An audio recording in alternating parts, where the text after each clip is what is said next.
Eu me chamo Del Lima Júnior e esse é o podcast Jornada da Escuta.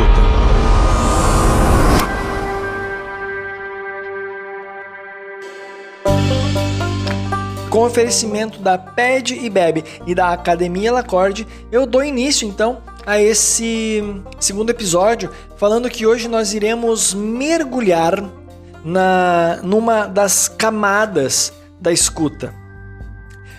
Dentro da minha pesquisa sonontológica, eu cataloguei, por assim dizer, 4 camadas da nossa escuta.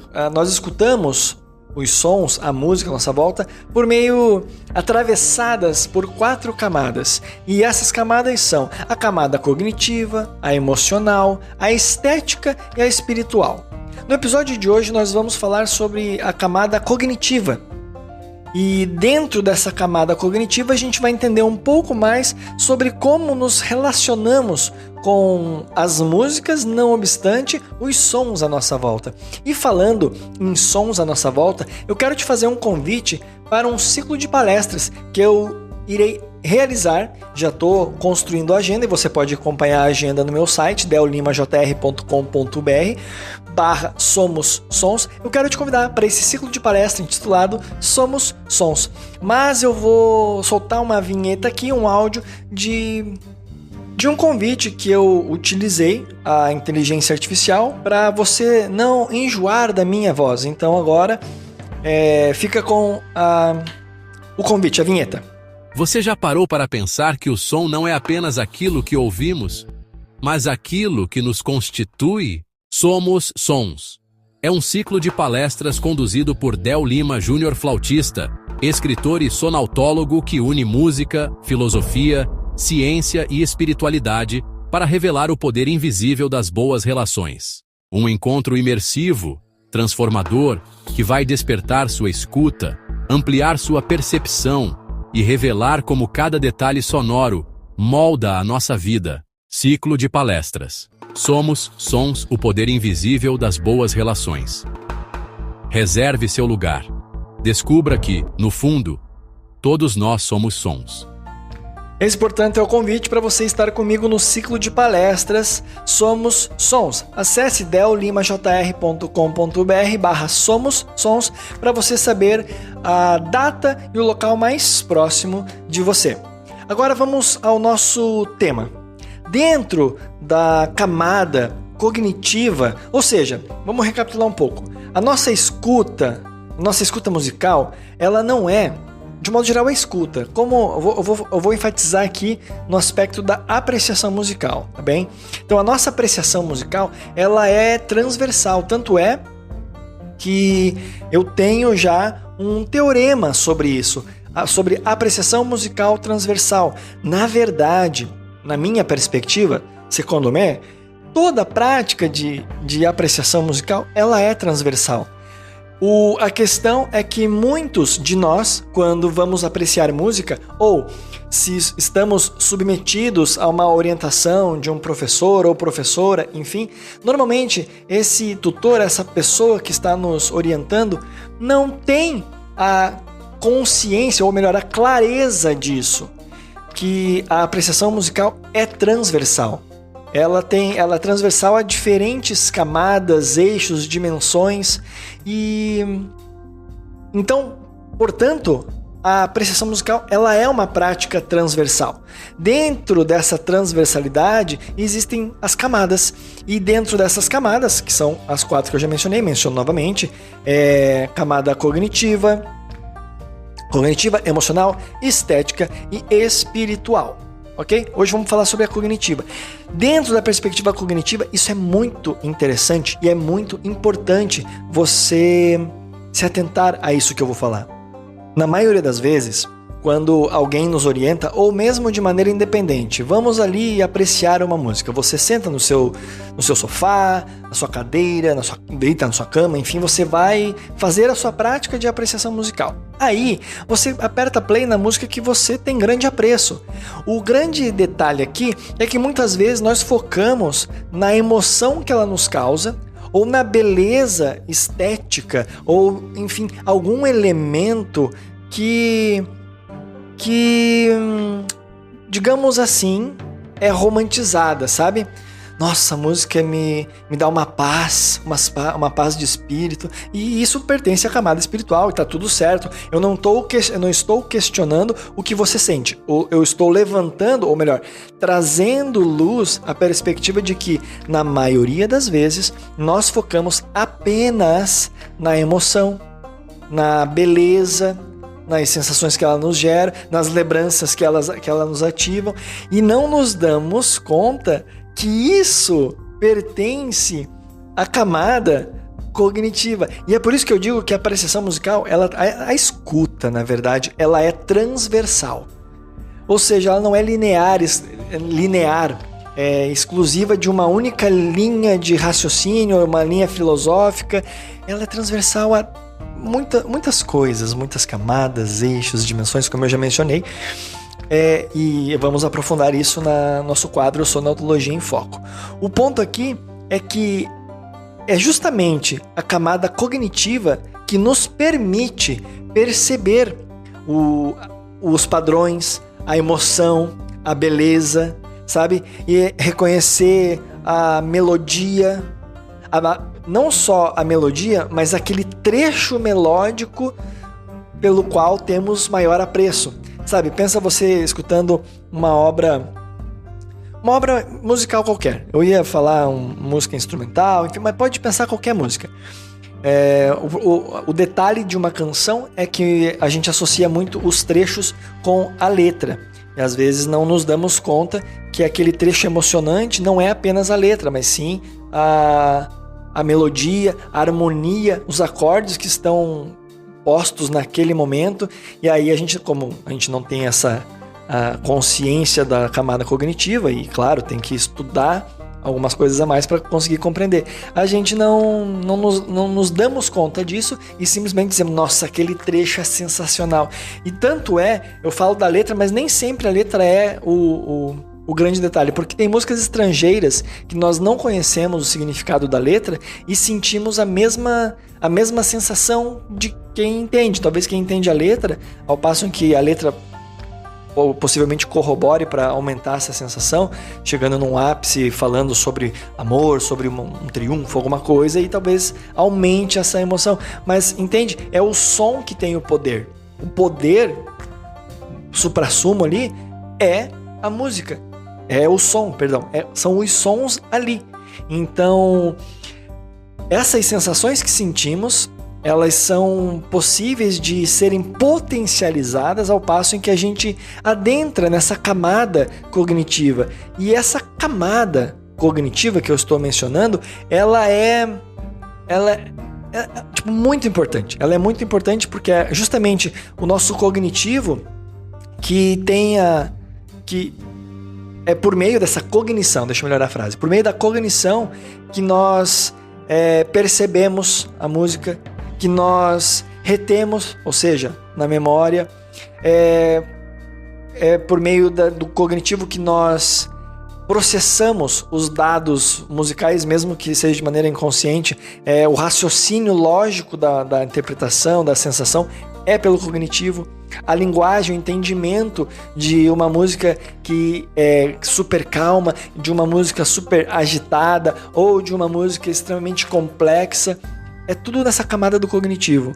Ou seja, a percepção, a atenção, a memória, o raciocínio, a linguagem, tudo isso compreende a camada cognitiva. O ponto que eu quero chamar a atenção é que a nossa escuta, ela não é neutra. Você já vai entender onde eu quero chegar quando eu falo que a escuta não é neutra. A nossa escuta, ela se apoia em algo que foi aprendido anteriormente, previamente, entende? Conhecimentos técnicos musicais, culturais, ou experiências que tivemos anteriormente com ou sem essa música, enfim, as experiências, ou seja, são esses elementos que fazem com que a experiência auditivo-musical seja cada vez mais rica, mais interessante, que a gente consegue extrair mais e mais daquela música, daquela experiência auditivo-musical. Então, um exemplo para você entender o que eu quero dizer é um músico que estudou música, fez faculdade de música ou fez classes particulares, mas teve todo um embasamento teórico, histórico da música, do seu próprio instrumento, enfim, um músico que é estudado. E nada contra que é músico que não é estudado, tem muito músico que aprendeu sozinho, vendo vídeo no YouTube e tá tudo certo. Agora eu quero falar do músico estudado, do que estudou, tá bom? Esse músico estudado, treinado, ele consegue perceber as modulações harmônicas, por exemplo.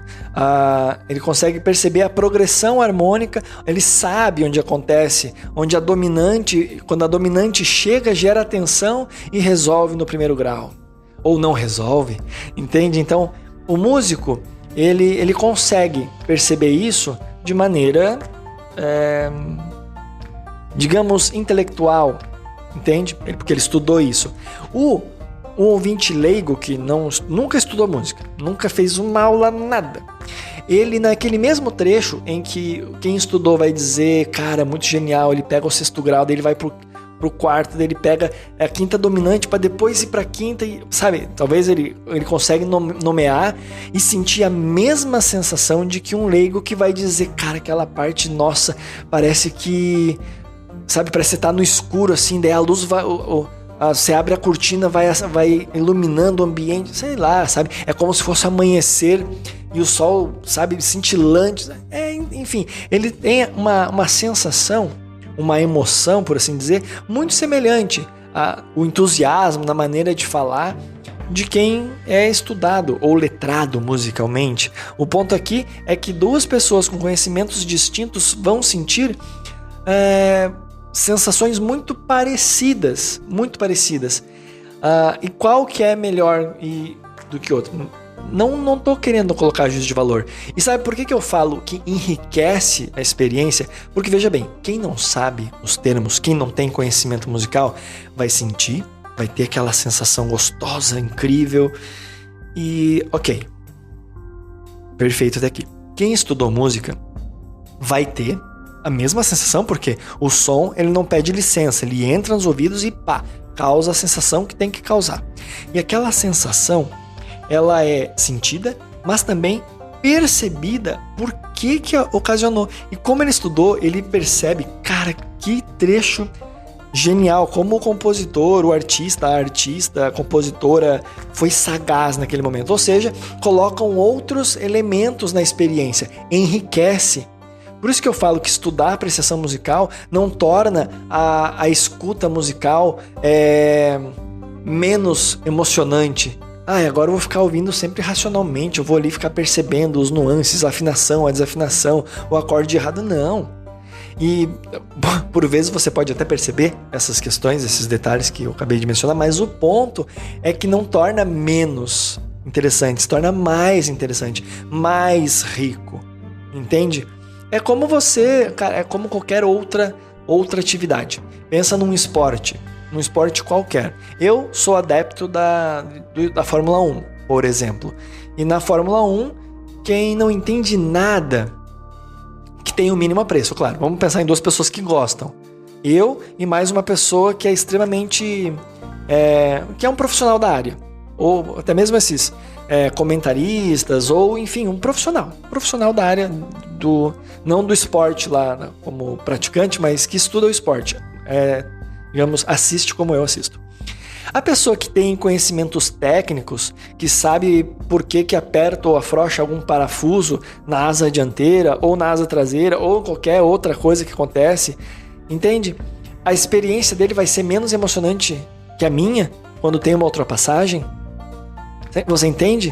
A experiência de quem assiste uma ultrapassagem é igual para quem é leigo no assunto e para quem é, sabe, um mecânico, um engenheiro que está lá trabalhando na Fórmula 1, lá dentro dos boxes, me fugiu a palavra agora, mas sabe, tá lá dentro, a emoção é a mesma, a diferença é que ele entende elementos que tornam a percepção dele diferente. Tipo, Ele pode olhar o piloto e achar ele genial, porque ele fez uma manobra com tal composto de pneu que talvez eu, só vou dizer, nossa, que incrível, cara, foi muito emocionante aquela ultrapassagem. Mas para ele foi emocionante por causa de alguns elementos que ele consegue perceber e torna a experiência muito mais rica. Você entende? Então não tem essa de, quanto mais eu estudo, mais mecânica, mais não sei o que, fica a minha apreciação musical. Não. Pode confiar aqui no flautista. Tu vai ter uma experiência cada vez mais interessante, cada vez mais rica. Você vai cada vez mais se surpreender até mesmo com as músicas que você já está acostumado a ouvir. Quando você adentra no universo da apreciação musical, o mundo se torna cada vez mais abundante de possibilidades, de camadas. A experiência cada vez fica mais rica e não enfadonha, automática ou qualquer outro adjetivo que queira utilizar. Dentro ainda da camada cognitiva, é importante também a gente pensar duas coisas. Por que a gente tende a gostar muito de uma música e algumas músicas a gente não consegue ouvir nem em 10 segundos? São várias as razões e não cabe aqui eu explorar todas elas. Não teríamos tempo hábil para explorar todas essas perspectivas, essas novas facetas que se desarrolham, que se desenvolvem a partir dessas duas perguntas. Músicas que a gente tem grande afinidade, gosta muito, e outras que a gente não consegue escutar em 10 segundos. Mas de uma maneira bastante, digamos, ampla e geral, é o fato daquele elemento que eu falei, lembra? A memória? Pois é, muitas vezes nós construímos memórias que não tem nada a ver com a música em específico, mas tem a ver com a atmosfera daquela música. Deixa eu dar um exemplo. Você cresce num lar onde, sabe, todos os dias ou todo final de semana tem um determinado gênero musical que toca. Pensa em qualquer gênero. Na cultura sulista, de onde eu venho, lá de Lages, Santa Catarina, a música sulista rio-grandense é muito comum, é muito popular. Então, escutar música gaúcha, um chamamé, um vaneirão, não é algo estranho. É muito familiar. Então, quando você cresce com um determinado gênero musical, você cria uma via neural na tua memória, você cria um caminho nos seus neurônios, na sua mente, que pode ser bom ou pode ser ruim. Aí é um outro detalhe. Você pode ter uma experiência ruim com aquele gênero musical ou uma experiência muito boa. E essa experiência no futuro vai balizar o seu eu gosto dessa música, eu não gosto dessa música. Eu gosto desse gênero musical, eu não gosto desse gênero musical, porque vai ativar essa memória. Às vezes não ativa 100% a memória. Nossa, isso me lembra aquele dia que meu tio falou tal coisa, que quando caiu o pedaço de, sei lá, caiu o prato no chão, sabe? Então, às vezes não é assim. Mas lembra, e aquilo gera um gatilho emocional da memória e que não curto ouvir, porque toda vez que você escuta, aquela sensação adormecida, ela tende a querer acordar e despertar e dominar você, e você não quer isso. Assim é a mesma coisa quando a música que tem uma memória boa. Você quer escutar porque ativa aquela sensação, aquela glória, aquela conquista, aquele momento ímpar, mágico que você viveu. Então, esse é um viés dentro dessa perspectiva de escutar ou não escutar uma música. Gosta de escutar, consegue escutar uma música inteira e outro que consegue escutar 10 segundos. Mas tem um outro viés que é... Lembra que eu te falei sobre a questão do raciocínio? Da linguagem, desses conhecimentos? Então, assim, quando você ouve uma música que tem uma estrutura composicional, que tem uma instrumentação, deixa eu voltar um pouquinho, uma estrutura composicional diferente da que você está acostumado a escutar, tem uma instrumentação diferente da que você está acostumado a escutar, é natural que você seja tudo estranho, ou também uma estrutura harmônica, sabe? Por exemplo, música atonal, que não segue as regras tonais tradicionais que todas as bandas no mundo inteiro utilizam. Então, perceba que quando você está de frente a uma experiência sonora que não tem nada a ver, não tem um canto na memória que aquele som reverbere, encontre. É tudo novo, é tudo diferente. Se você não está aberto a essa experiência, tu não aguenta escutar 10 segundos. Tu não aguenta. Não aguenta. Quer um exemplo? Faz isso hoje. Você pega, tu vai no Spotify, no YouTube, onde for, e procura a música Revolution 9 dos Beatles. E escuta ela inteira. São 8 minutos e pouquinho. Escuta ela inteira. Provavelmente, não posso dizer com toda certeza, não conheço o seu nível intelectual, a sua experiência musical, mas é muito grande a chance de que, mesmo que você seja músico, a não ser que você já conheça a música e tenha estudado ela, é muito grande a chance que você permaneça por uma curiosidade ou para vencer o desafio que eu tô te propondo, porque musicalmente é muito difícil as pessoas continuarem até o final. Assim, musicalmente falando, vou colocar um Beatles aqui para relaxar, para curtir, para cantar junto, aí você coloca Revolution 9, tu não vai conseguir. A maioria, até eu mesmo, naturalmente não deixo. Eu escutei algumas vezes, e algumas nem foram inteiras, mas eu escutei inteira, claro, porque eu estava num processo de pesquisa, de estudo, mas e essas minhas práticas apreciativas é muito específico, então, a razão pela qual eu me envolvi com a música. Mas de um modo geral, não. Por quê? Porque existe uma espécie de sobrecarga na nossa mente, entende? Informações que a gente não tem onde buscar referência. E como não buscamos, não nos apoiamos em nada, a probabilidade de abandonarmos é muito grande. Tá? Por isso, você entende agora que música boa, música ruim, música fácil, música difícil, tá tudo ligado dentro dessa camada cognitiva? Você entende? Essa camada cognitiva que eu tô falando, ela é extremamente importante dentro do estudo, da apreciação musical, porque justamente a gente começa a entender onde estão, digamos assim, os prazeres e as limitações. E é aí que, quando a gente começa a trabalhar isso e a fortalecer o nosso cognitivo, o nosso viés cognitivo, a gente começa a perceber de maneira diferente, distinguir timbres, alturas, os ritmos, as tonalidades. A gente começa a trabalhar a nossa atenção. A gente busca, então, manter o foco em um determinado motivo melódico, uma linha, uma estrutura rítmica, alguma coisa. Porque agora a gente está trabalhando. Agora a gente está trabalhando isso. Memória não tem como aprofundar, porque não tem linha na memória como quando uma música é totalmente diferente. Mas a gente trabalha a questão do raciocínio. A gente começa a relacionar os instrumentos, alguma coisa, sabe? A gente pode até, nesse momento do raciocínio, se apoiar numa espera. Vamos esperar então o refrão. Vamos esperar aqui, sei lá, mais um pouco para ver o que acontece. É o raciocínio, é a lógica aqui. Ok, vamos aguardar para ver se tem algum elemento novo daqui a pouco. Entende? E dentro da camada do cognitivo tem também a linguagem.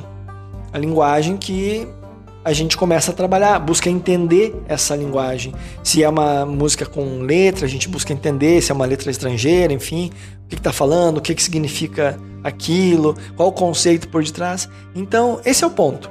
Estudar, quando a gente estuda a apreciação musical, nossa escuta, conhecendo essas camadas e estudando e buscando compreender e trabalhar, a nossa experiência escutativa, como eu mencionei anteriormente, fica cada vez mais rica. E quanto mais rica ela fica, menos preconceituosa. Por isso que a prática da apreciação ela é muito poderosa. Porque quando você começa a aprender a apreciar música e sair, adentrar novas camadas, novas dimensões e entender como nos relacionamos com esses sons, aí não tem como ser preconceituoso. Você simplesmente dizer, eu não gosto dessa música por causa disso, daquele outro. E não tem problema não gostar de uma música. Você entende? O mundo é assim. Tem músicas que gostamos, músicas que não gostamos, músicas que tentamos, mas não conseguimos gostar, músicas que tentamos não deixar de gostar, mas as linhas na memória, neurais nas memórias são mais fortes e os significados que nós atribuímos para aquelas músicas são muito mais poderosos que nós. Mesmo que a gente passe o resto da vida sem escutar, a gente sempre vai lembrar, mas aquela música, aquela época era massa, enfim. Então, você entende? Não tem como ser menos interessante, menos rica a experiência escutativa. Então, eu te aconselho fortemente que você permita-se escutar novas músicas. Permita-se desvendar novas camadas desse repertório, dessa música que você já está acostumado a ouvir. E por fim, eu quero finalizar dizendo que essa camada cognitiva, ela é uma camada muito importante. Ela meio que sustenta a construção das outras camadas, da nossa experiência estética, emocional e até mesmo a espiritual. Porque sem essa camada cognitiva, nós estaríamos apenas cercados de sons. Entende? Somente cercados de sons. Mas quando a gente percebe a presença ou estuda essa camada cognitiva, esses sons passam a ter um contexto. E isso é de extrema importância. A camada cognitiva, portanto, é uma camada que torna a experiência da escuta majoritariamente, não exclusivamente, mas majoritariamente racional. Ou seja, a gente está pensando sobre aquilo que estamos escutando. E isso torna a nossa prática de apreciação musical menos vaga, menos vazia, menos distraída e mais rica e intencional. Por hoje era isso, muito obrigado pela sua companhia. Acesse meu site dellimajr.com.br/Somos Sons para você conhecer, saber da agenda do ciclo de palestras. Mais uma vez, muito obrigado a você, obrigado a Pede e Bebe, obrigado à Academia Lacorde e nos encontramos no próximo episódio.